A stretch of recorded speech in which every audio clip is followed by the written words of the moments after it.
Extraordinaire sur ces deux dossiers, la première rencontre de la CEDEAO à laquelle a pris part le président Macky Sall. À Amarabé, dans le Matam, la période de soudure est durement ressentie par les populations. Elle développe des stratégies pour faire face aux difficultés alimentaires. Notre reporter René Massiga Diouf s'est rendu sur place. Week-end sport en fin de journal comme tous les vendredis au menu ce soir du football, de la voile et des courses hippiques. Le président de la République a pris part pour la première fois à un sommet de chefs d'État à Abidjan. Macky Sall a participé au sommet extraordinaire de la CEDEAO qui débouche sur des décisions fermes pour mettre fin à la crise politique au Mali et en Guinée-Bissau. À cet effet, le pouvoir transitoire malien dispose d'un mandat de 12 mois pour organiser des élections. En Guinée-Bissau, la CEDEAO va envoyer ses troupes militaires pour restaurer l'ordre constitutionnel. Et sur ces deux dossiers, l'implication du Sénégal est pleine et entière avec un rôle central. Envoyés spéciaux à Abidjan, Pape Saho, Djibi Gueye et Pape Biram Ndiaye.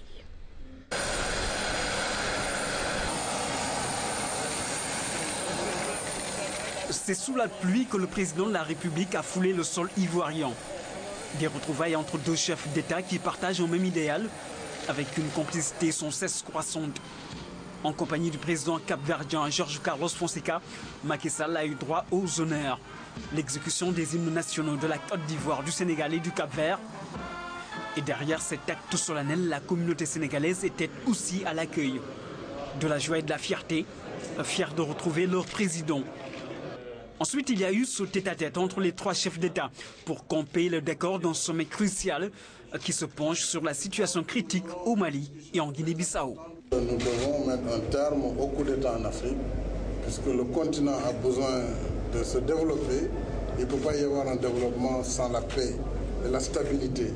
Or, je pense que la voie du développement passe par la démocratie et la stabilité. Donc, il faut que la CEDEAO, sur ces questions, soit extrêmement ferme, tout en trouvant maintenant des solutions aux problèmes qui sont posés. C'est ici que l'avenir de la sous-région se joue.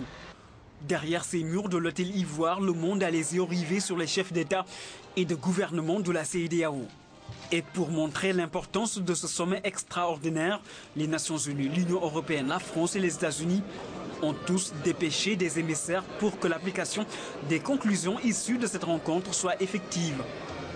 Des conclusions qui tombent au terme d'une journée marathon, des échanges intenses ponctués par un huis clos de plusieurs heures, mais au finish, l'attente aura été bénéfique. Des décisions nettes, précises, avec effet immédiat, sur un ton ferme. Les chefs d'État et de gouvernement décident de porter la transition au Mali sur une période de 12 mois, au cours desquels les élections présidentielles devraient être organisées pour élire un nouveau président. Les chefs d'État et de gouvernement instruisent la Commission de déployer avec effet immédiat un contingent de la force en attente de la CEDEAO en Guinée-Bissau. Les chefs d'État et de gouvernement mettent en garde le commandement militaire que s'il n'accepte pas toutes les demandes de la conférence dans les prochaines 72 heures, la CEDEAO imposera avec effet immédiat des sanctions ciblées sur les membres du commandement militaire et de leurs associés, ainsi que des sanctions diplomatiques, économiques et financières sur la Guinée-Bissau, sans exclure des poursuites de la Cour pénale internationale. Votre contribution et surtout votre détermination nous ont permis d'avoir une convergence de vues sur l'ensemble des dossiers soumis à votre attention, et c'est pourquoi il ne fait aucun doute que la mobilisation actuelle de la CEDEAO constitue la meilleure garantie du succès de nos initiatives sur ces deux crises. La participation du Sénégal à ce sommet a été déterminante. D'abord, d'un point de vue modèle de démocratie, le président de la République a été unanimement félicité et par acclamation. Ensuite, l'apport du Sénégal dans ce processus de résolution de crise a été décisif et reconnu par tous. À ce niveau, tous les mécanismes de la diplomatie sénégalaise ont été déployés. Nous y allons très modestement, mais nous y allons sûrement et fermement. nous avons décidé de mettre un dispositif de surveillance, un dispositif militaire au cas où le Conseil de sécurité satisferait la demande de la CEDEAO pour amener des troupes en Guinée-Bissau, et le Sénégal est partie prenante. Le seront également la Guinée, la Gambie, le Togo, le Bénin et le Nigeria qui dirige ce groupe de contact. Le président Goodluck Jonathan sera du déplacement à Dakar, Inch'Allah, le 3 mai à venir. Pour joindre l'acte à la parole, la CEDEAO a désigné le colonel-major Baroni Banga, commandant des troupes dépêchées en Guinée-Bissau pour le retour à l'ordre constitutionnel. Une désignation suivie d'effets immédiats. Autre acte symbolique et très riche en enseignements, l'appui de la CEDEAO au Mali, au Burkina Faso et au Niger. 3 pays qui traversent une crise économique difficile.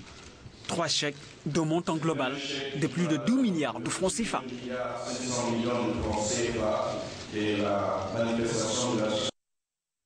Nous parlons à présent de l'affaire Cheikh Béthio Thioune. Le guide religieux a été placé jeudi sous mandat de dépôt et 63 de ses disciples sont également dans les liens de la prévention.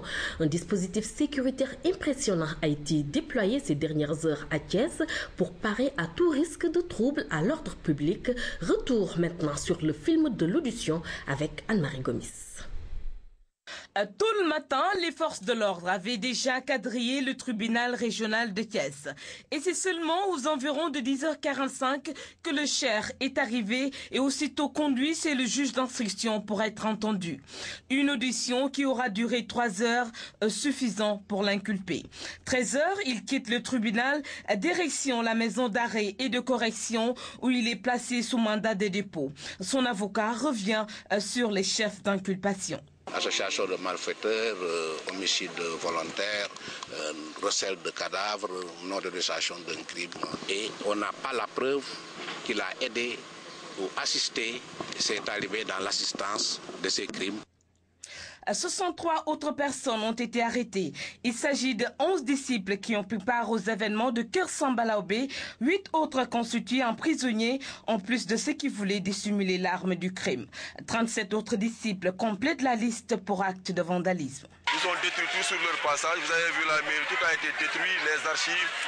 Tout ce qui concerne l'état civil, les documents du maire, ils sont montés sur le bâtiment, ils n'ont rien laissé, ils ont détruit tout sur leur passage. Et je crois que c'est une situation alarmante et qui est plus que désolante. Les auteurs de vandalisme seront fixés sur leur sort le 2 mai prochain. En attendant, le calme est revenu dans la cité du Rail, sous le regard avisé des forces de l'ordre pour parer à toute éventualité. Anne-Marie Gomis, vous l'avez dit, le guide des Thiantakoun a donc passé sa première nuit en prison hier. Cheikh Béthio Thioune a été inculpé et placé sous mandat de dépôt par un juge d'instruction de Thiès.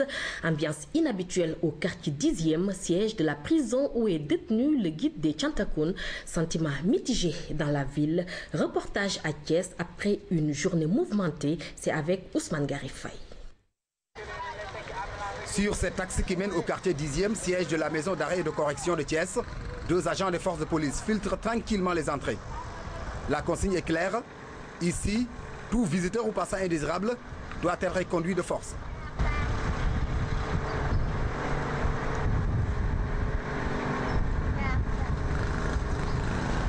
Seuls se voient lever les garde-fous, piétons ou habitants du secteur. Ambiance inhabituelle dans un quartier jadis paisible. 10e accueil aujourd'hui un hôte d'un genre particulier. Ses habitants, eux, se rendent à l'évidence. J'habite près de la prison. C'est pas facile, mais on s'adapte. En tout cas, c'est difficile, oui. S'approcher de la prison ou entrer dans 10e devient alors la croix et la bannière. Mais qu'à cela ne tienne pour certains, contre mauvaise fortune, il faut impérativement faire bon cœur. Ici, la sécurité renforcée du quartier satisfait certains de ses habitants. Notre dépôt est tout près. C'est difficile d'entrer ou de sortir, mais ça nous satisfait parce que le quartier s'en trouve sécurisé. C'est environ de 13h ce matin que Béthio Thioune a été acheminé dans cette citadelle du silence. Avant de quitter les lieux, nous sommes tombés sur un convoi de poules d'avocats commis pour sa défense. Apparemment, vous faites partie du collectif, monsieur. Ah, c'est l'autre qui est avocat. Refus poli de communiquer sur l'objet de la visite, quelques conciliabules, puis Les instructions qui est maintenant ouverte et nous sommes tenus par une certaine obligation de réserve parce qu'on ne doit pas violer le secret de l'instruction. Là, on est en plein travail.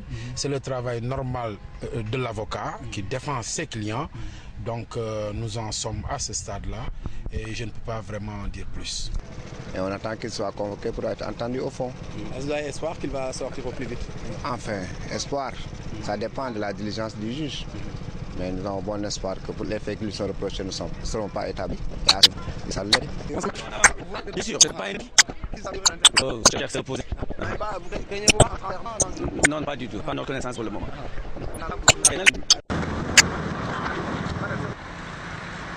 Quitter les alentours de la prison pour la ville, c'est constater le changement de décor.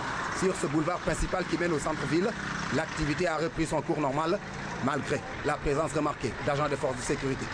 Habitué à ce banc public où il vient chaque jour lire ses quotidiens, ce septuagénaire reste imperturbable face à la réalité du jour. C'est une affaire de justice, mais la vie continue son cours normal. Un état d'indifférence qui cache mal une réalité palpable. À Thiès, l'on craint le pire. Les forces anti-émeutes de la gendarmerie et de la police nationale, postées dans les points névralgiques de la ville, veillent au grain. Directive reçue de l'autorité supérieure, parée à toute éventualité. Les Tchantakoun ont incendié le centre d'état civil, situé au quartier Somme. Également saccagé, la poste et quelques édifices publics. Le guide de Tchantakoun passe donc sa toute première nuit en prison en attendant le jugement en flagrant délit dans la semaine qui vient de 70 de ses disciples pour acte de vandalisme. Thiès reste ainsi partagé entre émotion et crainte de violence de la part des disciples de Cheikh Béthio Thioune. Voilà ce qu'on pouvait dire sur l'affaire Cheikh Béthio Thioune et sur un tout autre chapitre maintenant. Face à la crise alimentaire qui secoue certaines zones rurales, les populations ne restent pas les bras croisés et c'est ainsi qu'elles développent des initiatives qui leur permettent de faire face. C'est le cas à Amarabé dans la région de Matam où s'est rendu notre reporter René Massega Diouf. Le village fait partie de la zone rouge de certaines organisations internationales. Reportage. Se rendre d'un village à un autre relève d'un véritable parcours du combattant dans certaines zones de la région de Matam. D'ordinaire, le trajet se fait par charrette ou à pied pour les populations locales. Amarabé est situé à une quinzaine de kilomètres à l'est de Ourossogui sur la route de Kanel. Le village est parmi les localités sous surveillance. Il est cité comme étant dans une situation préoccupante de crise alimentaire.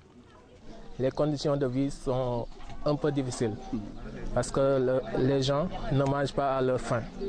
La période est connue comme particulièrement difficile pour les familles, situation qui ne se reflète guère dans le quotidien des foyers. Tâches ménagères et familiales sont comme de coutume faites à l'heure habituelle dans les domiciles. Le vieux Sambadien est père de famille. Avec son frère, ils font partie des notables du village. Pour lui, la situation est loin d'être un long fleuve tranquille. Tout ce que nous préoccupe là maintenant, c'est la nourriture, l'alimentation. L'alimentation, ça nous manque beaucoup. Ça nous manque beaucoup, surtout les vérénages qui viennent de passer. Tout le monde est précis, commence à passer avec des oiseaux. On a même cultivé, mais les oiseaux, ça nous envahit vraiment, ça nous rachète tout. Dans le village, on évoque la mauvaise campagne agricole pour expliquer ce déficit vivrier. Aux avant-postes, les femmes se battent pour éviter aux familles des conditions de vie déplorables. Une caisse de solidarité est mise en place pour aider les ménages à surmonter les difficultés. L'argent collecté sert à l'achat des denrées de première nécessité. Actuellement, une situation de soudure très dure que nous sommes en train de vivre ici à Amarabé. Mais de toute façon, les gens, nous sommes en train de chercher des solutions à travers la gestion des ressources naturelles. Chercher du bois aussi, c'est difficile. On veut vendre du bois pour acheter des vivres comme le riz, l'huile et les denrées alimentaires. Avant, on a des troupeaux de bœufs et de moutons, on a tout. Mais maintenant, même ça, à cause du manque de nourriture des bœufs et de nourriture des hommes, et nous, on n'a plus comme avant. La solidarité est de mise pour conjurer ce sort. Les populations ne restent pas les bras croisés et arrivent à contenir l'ampleur du problème. que certaines organisations internationales ont qualifié de famine. René Massiga Diouf, le prix de l'oignon devrait connaître bientôt une baisse sur le marché sénégalais. C'est la conséquence de la signature hier d'un accord de partenariat entre l'UNACOIS, l'Union nationale des commerçants et industriels du Sénégal et l'interprofession des producteurs d'oignons. La cérémonie a été présidée par Matassi Diallo, ministre en charge du commerce, en présence de son collègue de l'agriculture, Alassane Diouf, compte rendu. Au terme de cette convention de partenariat conclue entre l'UNACOIS et l'interprofession des producteurs d'oignons, sous la garantie de Madame le ministre du Commerce, de l'Industrie et de l'Artisanat et son collègue de l'Agriculture, les commerçants s'engagent à acheter toute la production locale d'oignons. La signature de cette convention est l'aboutissement d'un long processus auquel le gouvernement a pris une part active. Leur seule préoccupation, c'était de voir leur production rachetée par les commerçants, parce que depuis 2 ans, ils en parlaient, mais sans que cela ne soit concrétisé. Et nous souhaitons que ces producteurs et ces importateurs, ces commerçants, que chacun respecte sa parole, que chacun respecte son engagement. Il ne faudrait pas que demain qu'on revienne ici parce qu'une partie n'a pas respecté ses engagements. Il est révolu l'époque où des techniciens ou des ministres s'enferment dans leur bureau pour concocter des projets et des programmes à l'intention des acteurs. Il s'agira désormais de créer les conditions d'un dialogue permanent. Conséquence heureuse de cet accord de partenariat, le prix de l'oignon devrait connaître une baisse significative sur le marché local compte tenu de la suspension entrée en vigueur des importations. La fourchette des prix, elle varie entre 210 francs Borchamp et 250 francs au détail dans les marchés. Pour les Niayes et la vallée, le prix est fixé à 165 francs. Nous avons convenu, producteurs, commerçants, ministère chargé du commerce et ministère de l'agriculture, de mettre en place un comité de suivi et d'évaluation pour que la mise en œuvre de notre accord puisse s'opérer dans les meilleures conditions possibles, mais naturellement également pour faire face aux besoins de réajustement nécessaires dans le cadre de l'exécution de notre convention de partenariat. Soulignons à titre indicatif cet accord de partenariat constitue une grande première au Sénégal. Il devrait permettre une rationalisation du commerce de l'oignon et une meilleure organisation de cette filière agricole qui a longtemps souffert des importations anarchiques. L'actualité dans les régions, c'est aussi la tournée du ministre de l'Assainissement dans la région de Kaolack. Kaolack, 3e étape d'une série de visites techniques qui a déjà mené Oumar Gueye à Pikine et Saint-Louis. Notre reporter Seydina Alioune Fall était du voyage et voici son reportage. L'étape de Kaolack est particulière. Ici, l'assainissement est l'une des principales préoccupations des 200 000 habitants qui vivent dans la hantise des eaux usées, des inondations et des ordures. Nous n'avons même pas de camion Ben pour les ordures. Nous avons dû louer par devers nous des camions, on n'a même pas pu régler. Sauf qu'aujourd'hui, nous battons pour enlever les ordures. La ville compte 3 centres de pompage et une station d'épuration qui date des années 80. À Medina Baye, une station de pompage est en train d'être construite, mais beaucoup de manquements sont notés dans l'exécution du projet. Les canaux à ciel ouvert, la nature du sol, le manque de financement, la liste est longue. Les techniciens l'ont expliqué, la situation est critique. Devant l'urgence, des dispositions devraient être prises avant l'hivernage. Les urgences, nous allons les traiter. Cela est évident. Par exemple, la mise à disposition de motopompes. Monsieur le gouverneur m'a expliqué tout à l'heure qu'avec 2 motopompes de 1200 m3/h, on parviendra à régler, à pomper vers le quartier de Kharoum. Nous avons des solutions, nous allons y travailler avec méthode en vue de trouver des solutions définitives. Une réunion d'évaluation a suivi la visite. Un conseil interministériel sur les inondations est déjà à l'ordre du jour. Dans l'actualité nationale toujours, le monde entier a célébré hier la journée internationale des jeunes filles dans le secteur d'éthique, technologie de l'information et de la communication. Et au Sénégal, un plan d'action a été mis sur pied pour développer la culture du numérique chez les filles, et cela conformément aux objectifs que se sont fixés les organisateurs, à savoir informer, promouvoir et réduire la fracture numérique. Amsatou Seynias. Un double clic est bienvenu dans le monde d'éthique. Et c'est de petits doigts féminins qui sont aux commandes. Les filles s'initient aux nouvelles technologies, de quoi leur dédier une journée entière sous le thème « Accès des filles aux TIC ». Cette journée a été instituée par l'Union internationale des télécommunications pour encourager les filles à embrasser les carrières dans le secteur des technologies de l'information et de la communication. Parce que des études ont été faites à travers le monde et on a pu ressortir qu'il y a plus de 2 millions de postes vacants dans les prochaines années à venir. De quoi s'inquiéter et mettre en avant les atouts de la technologie, si l'on sait qu'il y a un grand gap à combler. Les technologies de l'information ont été perçues culturellement comme étant un domaine essentiellement masculin. Ce qui explique le fait que c'est parmi les filières scientifiques qu'on trouve le plus faible pourcentage de femmes en tant que candidats.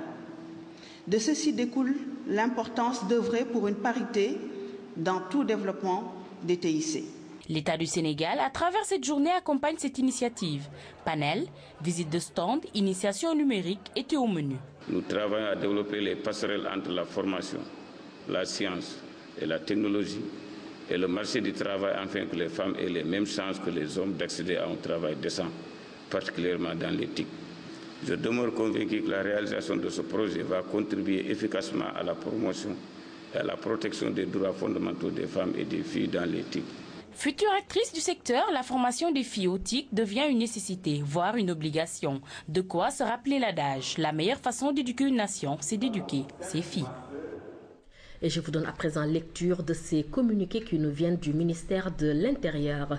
Le directeur général des élections informe qu'à la suite du vote de la loi qui reporte la date des élections législatives au 1er juillet 2012, le ministre de l'Intérieur a pris un arrêté rectificatif concernant les modèles de dépôt de candidature.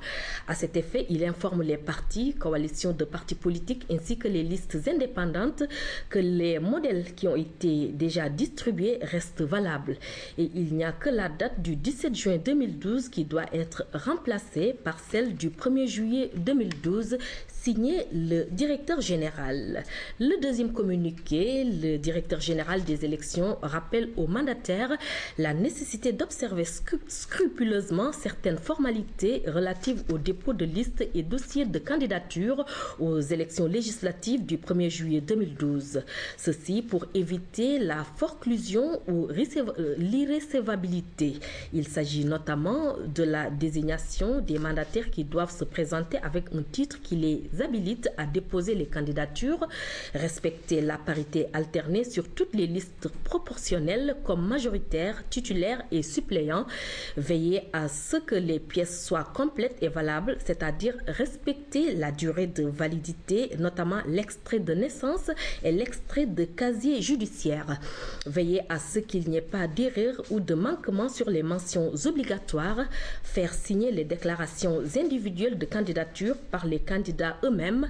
Le mandataire ne pourra en aucun cas signer à leur place. Le directeur général des élections invite les mandataires à suivre scrupuleusement les rubriques contenues dans les modèles et il les exhorte à venir le lundi 30 avril à partir de 8 h pour disposer suffisamment de temps et ne pas attendre la dernière minute, signé le directeur général des élections. L'actualité hors de nos frontières maintenant. Charles Taylor, l'ex-président du Libéria, a été reconnu coupable de crimes de guerre. Il connaîtra sa peine le 30 mai prochain. Le verdict rendu hier par le tribunal spécial a été bien accueilli. Les victimes auraient tout de même souhaité que le procès se déroule dans le pays. Au même moment, ses proches dénoncent un complot. Ces mutilés de guerre auraient préféré que Charles Taylor soit jugé ici en Sierra Leone. Ils se sont contentés du procès retransmis en direct des Pays-Bas. C'est là que le tribunal spécial composé de juges sierra-léonais et de l'ONU a finalement été délocalisé. L'émotion est forte lorsque le verdict tombe. Charles Taylor, ancien président libérien, est reconnu coupable de crimes contre l'humanité en Sierra Leone pendant la guerre civile. Je pense que tout le monde est heureux de ce jugement. Un jugement attendu depuis longtemps. Les gens pleuraient pour l'avoir. Pour les Sierra-Léonais, justice a été rendue. Pour les juges, Charles Taylor a bien soutenu militairement les rebelles de Sierra Leone entre 1996 et 2002 en échange de diamants. Mais il n'était pas leur chef et il n'a pas non plus planifié cette guerre civile. Le Libéria a bien sûr suivi de près le procès de son ex-chef d'État. Soulagement de certains après sa culpabilité prononcée. C'est une victoire majeure pour les droits humains. Mais Taylor compte encore de nombreux soutiens au pays. Sa famille et ses partisans crient au procès partial et au complot. Pour moi et pour 75% du peuple libérien, M. Taylor n'est toujours pas coupable. On soupçonnait le verdict politique qui vient d'être rendu. Et ce proche de Taylor de dénoncer une justice occidentale contre les Noirs. Alors la justice internationale est-elle à deux vitesses? Ne vise-t-elle que les chefs d'État africains? La question est posée même dans les plus hautes instances africaines. Le Sénégalais Sidiki Kaba, militant infatigable des droits de l'homme, salue le verdict condamnant Charles Taylor. Mais il plaide pour que les procès puissent se tenir d'abord dans les États concernés. Il faut renforcer l'état de droit et que la sélectivité de la justice internationale que l'on dénonce souvent, que tout doit commencer à la maison en rendant une justice à la fois indépendante et impartiale. Pour les victimes, tribunal international ou pas, l'important c'est de voir leurs souffrances reconnues et les responsables jugés. Encore faut-il qu'il y ait un procès assuré par une justice équitable. 3 attentats à la bombe rien que dans la journée d'hier. Le drame s'est produit au Nigeria. Au moins 9 personnes ont été tuées et 2 des attaques ont directement visé les médias. Une première dans ce pays régulièrement secoué par des attentats meurtriers d'islamistes. C'est la première fois que les médias sont directement visés au Nigeria. 2 des 3 attentats de jeudi ont frappé des locaux abritant des journaux. Le premier à Abuja, le second à Kaduna, l'une des grandes villes du Nord. 9 personnes au moins sont mortes. À Abuja, les bureaux du plus grand quotidien privé du Nigeria sont dévastés. Un kamikaze a forcé le passage par cette porte à l'arrière. Quand les hommes de la sécurité sont intervenus, il a forcé le passage et alors sa voiture a explosé, ici. Une sorte de 4x4, vous voyez. Les hommes de la sécurité, 2 d'entre eux sont morts. Un autre a été emmené à l'hôpital, bien sûr le kamikaze est mort également. La 3e bombe, de moindre puissance, a explosé dans la soirée sur une route du sud de Kaduna, faisant 3 blessés. Dans les grandes villes, un dispositif de sécurité a été mis en place vendredi autour des bâtiments abritant des médias.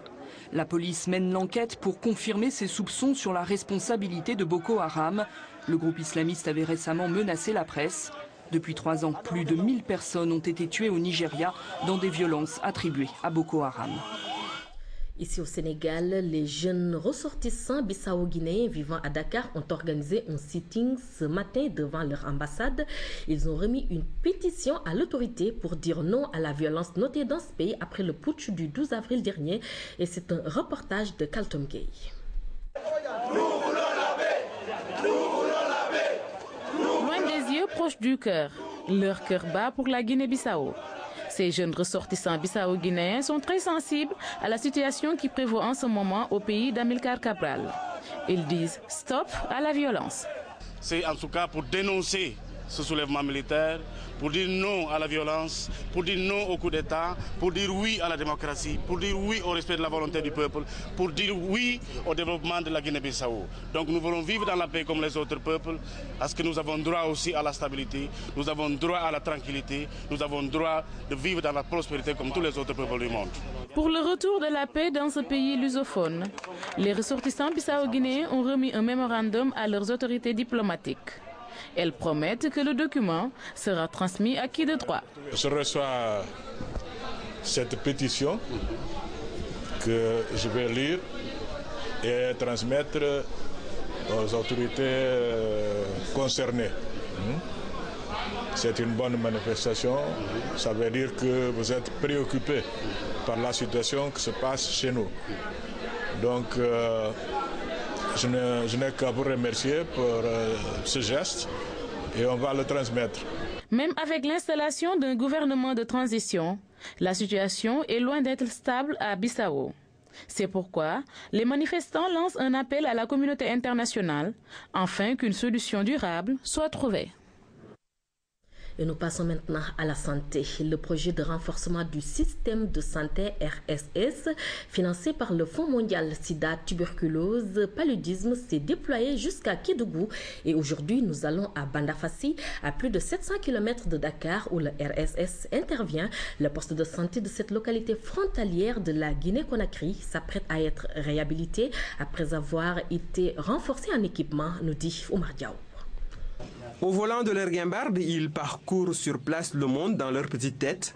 Pour arriver à eux, à Bandafassi, il a fallu avaler 700 km d'asphalte, de latérite et de poussière. Dakar est bien loin. Quelques paillotes éparses entourent un poste de santé qui a bénéficié de l'appui du RSS, renforcement du système de santé. Nous avions reçu un lot d'équipements pour l'appui du poste de santé et de la maternité, à savoir une table de consultation et une table d'accouchement. Dans cela, il y avait 2 chaises, plus une armoire à bagages et 2 paquets de boîtes d'instruments.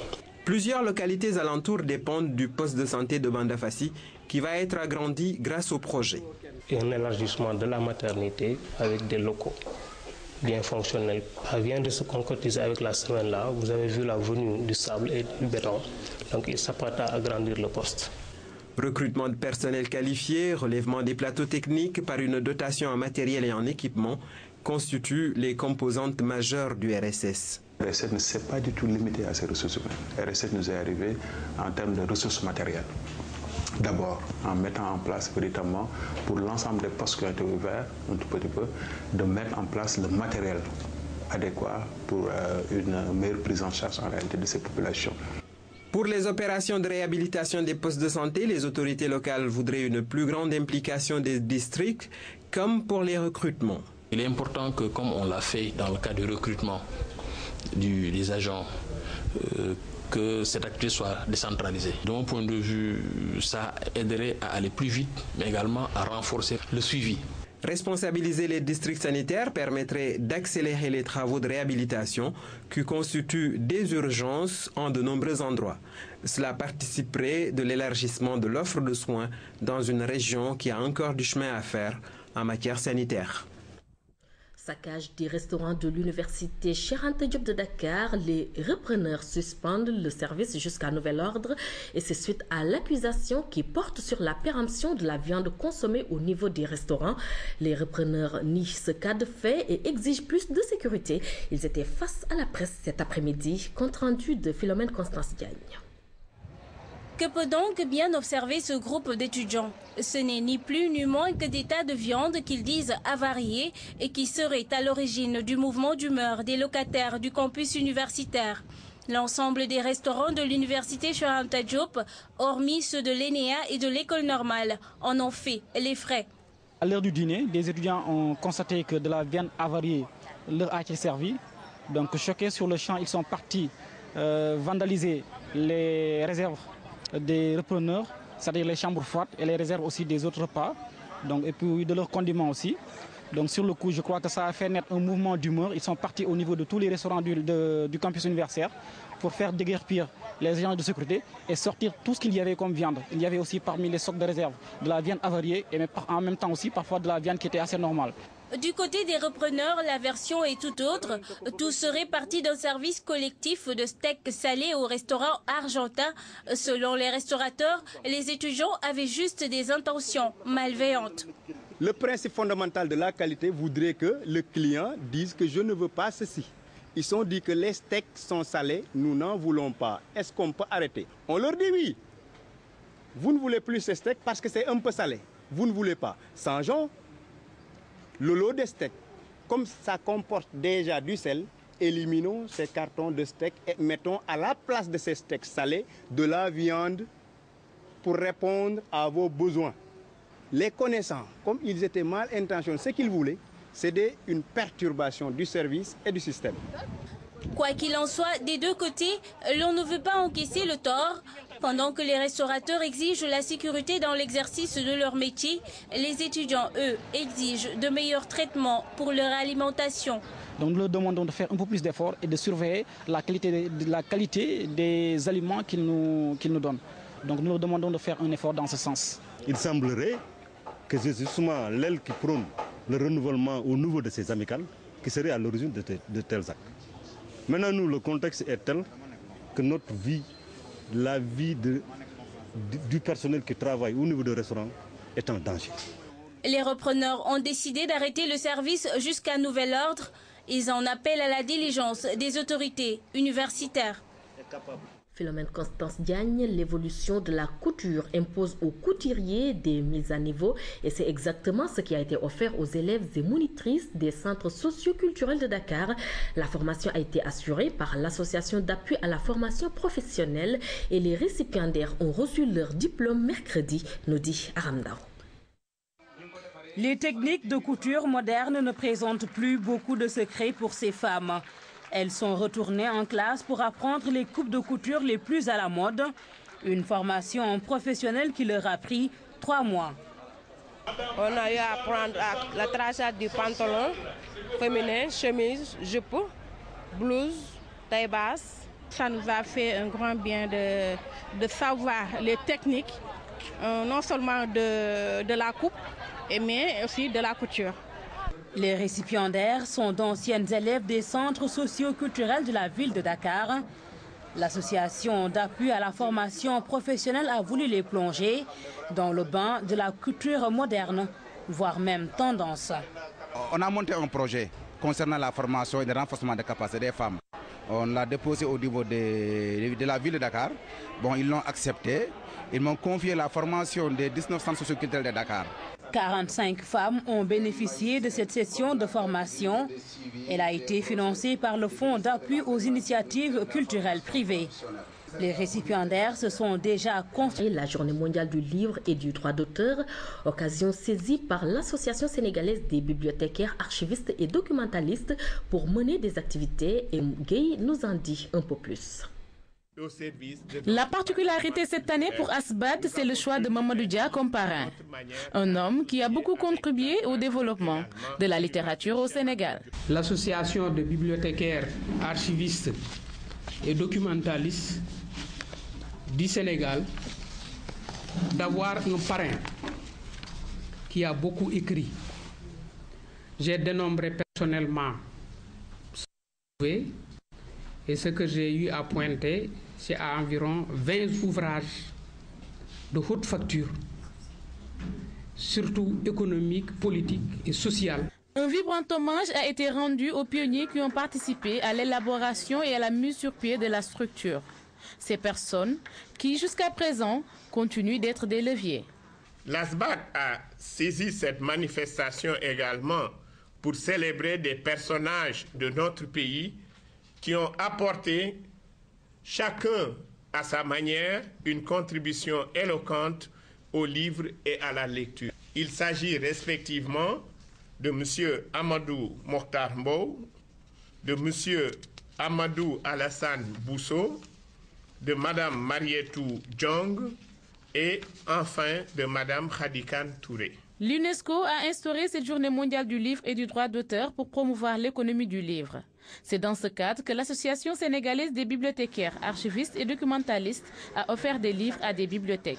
Mieux, une table ronde a été initiée pour échanger sur l'importance du livre à l'heure où l'Internet fait perdre goût à la lecture. Nous restons sur ce chapitre culture toujours pour parler du Japon qui honore le tambour-major Doudou Ndiaye Coumba Rose. Son ambassadeur au Sénégal lui a remis le brevet et la décoration de l'ordre du Soleil Levant, rayon d'or avec rosette, une distinction qui magnifie la contribution exceptionnelle du tambour-major à la coopération culturelle entre le Japon et le Sénégal. La cérémonie a eu lieu en présence des autorités sénégalaises au Mindour.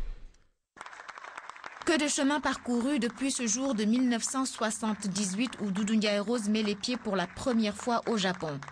Plus de 3 décennies plus tard, là-bas on le surnomme désormais la divinité du tambour. Un attachement sincère à l'homme que la plus haute autorité japonaise a tenu à célébrer. C'est une grande joie pour moi de vous mettre le brevet et la décoration de l'ordre du Soleil Levant, rayon d'or, avec rosette, décerné par Sa Majesté l'Empereur du Japon, en témoignage de la reconnaissance et de l'appréciation de la part du gouvernement du Japon pour votre contribution à la promotion de la culture, de l'amitié.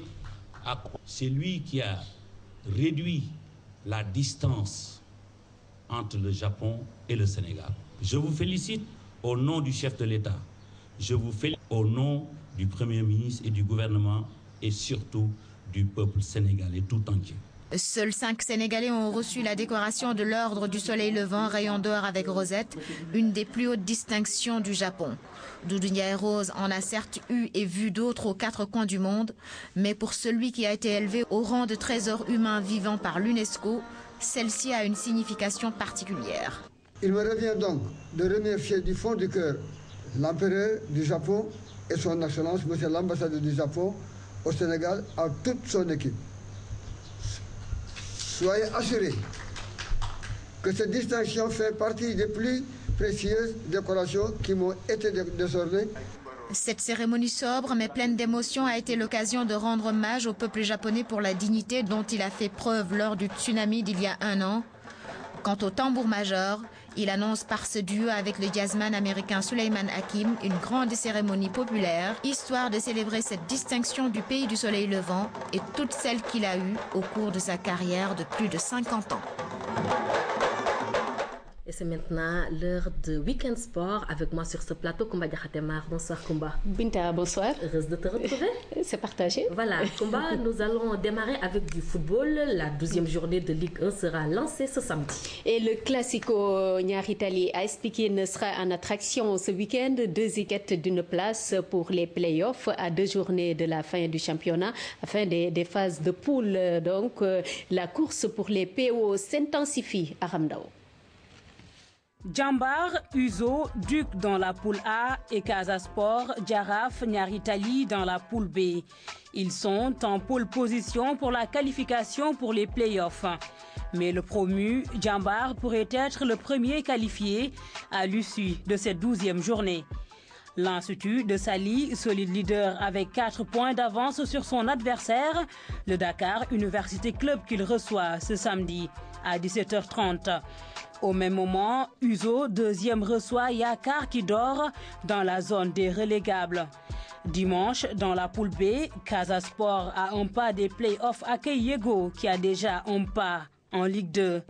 Autre prétendant aux playoffs, le Djaraf, lui, va jouer à Mour contre Touré Kunda samedi à 17h. Alors que son poursuivant immédiat, Niary Tally, avec le même nombre de points, 19, reçoit Pikine dimanche à 17h30.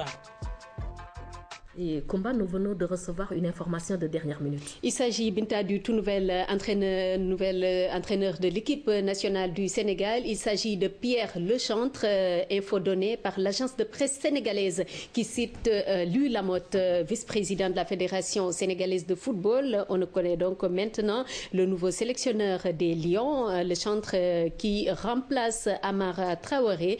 Nous allons voir ce portrait réalisé par Seydina Alindigo.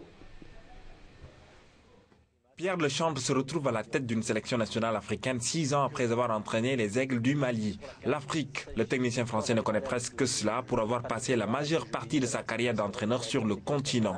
Cela commence par le Cameroun de 1999 à 2000. Avec les Lions indomptables, il remporte la CAN 2000 et les JO de la même année, mais cette fois en tant que DTN. Après le Cameroun, il prend les rênes de l'équipe nationale qatarienne de 2001, deuxième sélection africaine dont il se retrouve sur le banc. Le Français Pierre Lechantre donc a été préféré à son compatriote Bruno Metsu qui a déjà entraîné l'équipe nationale du Sénégal dans les années 2000, 2001, 2002 et un titre de champion d'Afrique à son actif. Lui, Lechantre, un palmarès qui a dû prévaloir dans son choix, Binta. Voilà, combat dans ce week-end sport. Nous parlons aussi de Ligue 2 qui joue également sa 12e journée ce week-end. Ce week-end avec en ouverture ce samedi, tous les matchs sont d'abord prévus à 17h ce samedi et en ouverture olympique de Ngor-Sunéor. Et il y a aussi Saloum qui va jouer à Mboro contre Etix. Renaissance va affronter Mbarguetch et Ndiambour qui ira à Ziguinchor pour affronter Santhiaba. Dimanche, la suite, même heure, 17h, Kaffrine Renaissance. Et lundi, il y a les autres matchs. 2 matchs sont prévus lundi ou 3 avec Stade de Mbourgia, HLM Thiès FC et Dakar Sacré-Cœur Port à 18h. Et football en Guinée-Kumba, le club Orea de Conakry en passe d'être un club de type nouveau. C'est le pari Binta du nouveau président de ce club, Orea. De passage à Dakar, Antonio Souaré a décliné la nouvelle feuille de route de son club, Henrik Bokoko. Éliminé dès le tour préliminaire de la Coupe d'Afrique des clubs champions, le Orea de Conakry demeure la vitrine du championnat d'élite guinéen. Fort de son palmarès reluisant, les dirigeants entendent rebâtir un club de type nouveau, avec en toile de fond l'apport des partenaires. Le nouveau Orea est un club très jeune qui n'a pas encore assez d'expérience. Nous sommes en train de créer des structures pour que ce club redevienne en matière sportive ce qu'il était avant et lui doter aujourd'hui des nouveaux outils pour qu'il soit le club de demain. Si vous voulez aller loin, aujourd'hui dans le football, il faut beaucoup d'argent. Donc, il faut des partenaires, des véritables partenaires qui vont investir dans le football. Face aux enjeux de la professionnalisation du sport en Afrique, le patron d'Orea oriente sa vision sous le sceau de la rupture. Nous, notre objectif, aujourd'hui les clubs guinéens sont amateurs. Mais je crois que, comme ici au Sénégal, j'ai suivi tout dernièrement du passage au professionnalisme. Donc aujourd'hui, il faut trouver le chemin d'aller du semi-professionnalisme en court terme et à long terme passer au professionnalisme. L'ambition d'Orea cette saison est de remporter le championnat national de Ligue 1 et de continuer à former des jeunes talents locaux capables d'assurer la relève du Sili national de Guinée. Tournoi Sport et Travail Kumba et il est organisé par la Fédération des sports travaillistes. Et Binta, c'est dans le cadre de la commémoration, j'y arrive, de la fête du 1er mai, fête du travail ce mardi. Le tournoi va regrouper plusieurs entreprises autour de 4 disciplines sur 2 jours, lundi et mardi. Donc au programme, il y a football au stade de Demba Diop, pétanque, Scrabble, jeu de dames au boulodrome Saldia. Et voici les explications du secrétaire général des sports travaillistes de la Fédération des sports travaillistes, Cheikh Sadi Boudiak. Ça fait 2 ans qu'on avait eu quelques difficultés, mais bon, c'est-à-dire ça s'est rétabli. Donc cette année, on s'est réunis. Alors on a dit que bon, il faut reprendre l'ancien tournoi, c'est-à-dire le sport travailliste, destiné aux entreprises affiliées à notre fédération. Au menu, il y aura du football, il y aura de la pétanque, il y aura du Scrabble. Le football démarrera le lundi 30 au stade Demba Diop avec les 2 demi-finales qui sont prévues à partir de 18h. Et le lendemain, mardi, toujours au stade Demba Diop, à partir de 16h, on aura le match de classement et la finale qui est prévue à partir de 17h, toujours au stade Demba Diop. Et nous changeons de discipline maintenant, Kumba, pour parler de voile. Les étudiants de l'Etika ont participé avec brio à la course de croisière de La Rochelle. Etika a remporté la médaille d'argent en se classant 2e sur plus de 150 bateaux à la course croisière de l'EDEC, une compétition qui s'est déroulée du 13 au 21 avril en France. Les membres de l'équipage de l'école des techniques internationales du commerce, de la communication et des affaires étaient face à la presse hier. Compte rendu d'Ibia. 2e à l'arrivée sur 155 bateaux pour les étudiants de l'Etika, cette performance est meilleure que celle de l'année dernière. Afrique à la course croisière de l'EDEC devant 3000 participants.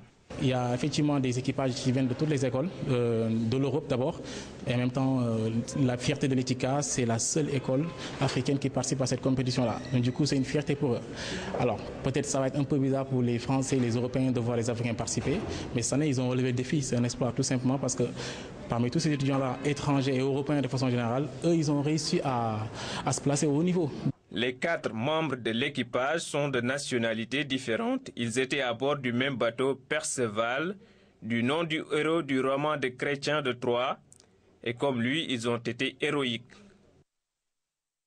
Et de la voile combat, nous passons aux courses hippiques. Ce week-end, Khadi, pas de galop, Binta plutôt, pas de galop. Donc ce dimanche, en lieu et place, une session de formation des différents acteurs, les jokers, les juges et autres personnels des hippodromes. Ce stage de formation de renforcement des capacités aura lieu demain samedi à partir de 10h au stade de Léopold Sédar Senghor. Et à ce propos, voici les explications du vice-président de la fédération du CNG des courses hippiques. Il s'agit de Souleymane Diagne. Il est au micro de Ladji Omar Diawara. En un moment ou en un autre, il est important de réactualiser les connaissances des différents acteurs de la filière. Ceci est d'une importance capitale, surtout dans le domaine des courses hippiques, où manifestement les gens ignorent les règles qui président aux destinées de cette discipline. Il nous arrive de rencontrer des problèmes parce que simplement